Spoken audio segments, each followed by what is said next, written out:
Alright, so if you want to run Android apps on your computer, BlueStacks makes it super simple.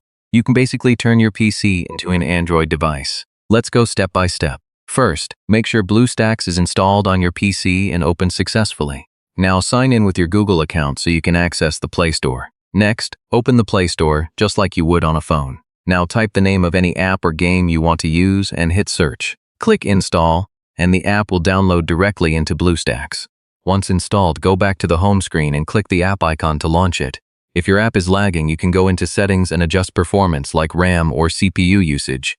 Now you can use Android apps on your PC just like you would on a phone, keyboard and mouse included. And that's how you run Android apps on PC using BlueStacks. Simple setup, and you're ready to go.